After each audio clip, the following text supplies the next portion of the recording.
Welcome back with another interesting animated series recap. Today I'm going to go into a couple of details of the animated series, not really what happened in the episode, what happened behind the episode. When they were developing the whole series, they signed up William Shatner, Leonard Nimoy, James Doohan, George Takei, Major Barrett as well. So they signed up all these actors, including Nichelle Nichols as well, I forgot to mention her. And even Stanley Adams, who played Cyrano Jones, and Roger C. Campbell, who played Henry Mudd in the original series. They came back to give their voice to the original characters.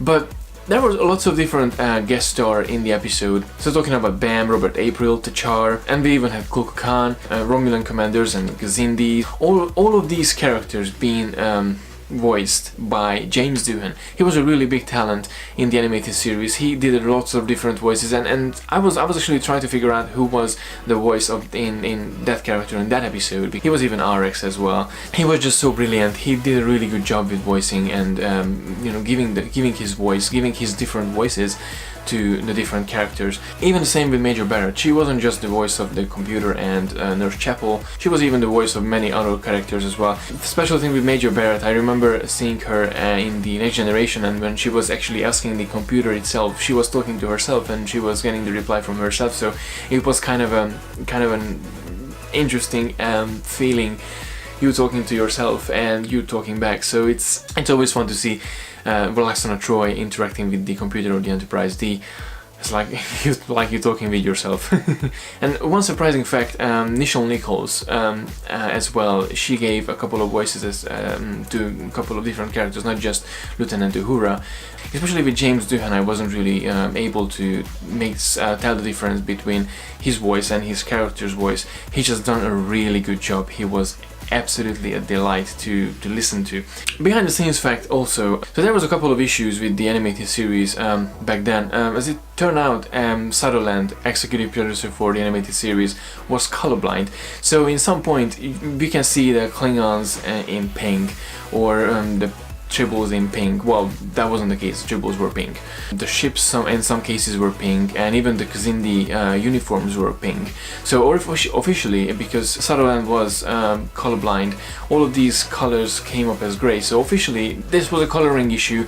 But as long as it's a cartoon, I don't think it's a really big problem. I have a feeling they didn't really know back then what they were doing with Star Trek and the animated series, and they tried to, came up with new ideas. And even despite these coloring issues, I didn't have any problem with the colors. I mean, after all, they are cartoons, so if they made the changes, that's totally fine with me.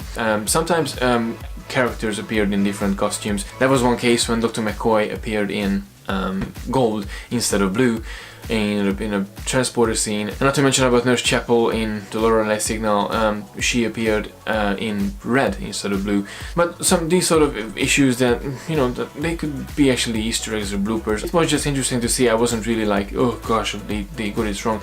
No, it was a mistake. Everyone's fallible. And even sometimes I noticed when they were in the transporter room, and Scotty was the transporter chief as well at some point. He was transporting up and down people from the planet, but sometimes when they showed him from the back, he always had a mustache, but in reality he didn't really have a mustache till the motion picture. So again, that was another interesting behind the scenes fact that I just noticed. Obviously, I talked about the guy in the glasses in the Terratin incident. It's like, why do you need glasses in the 21st century? I mean, when you can have visors, or maybe they didn't have visors. I mean, Kirk got a glasses, so it's basically it's fine. Okay, let's get on with it. Apart from that, I didn't really have any major issues with the series itself. In terms of graphics, sometimes it felt like a Scooby-Doo, early Scooby-Doo cartoon series.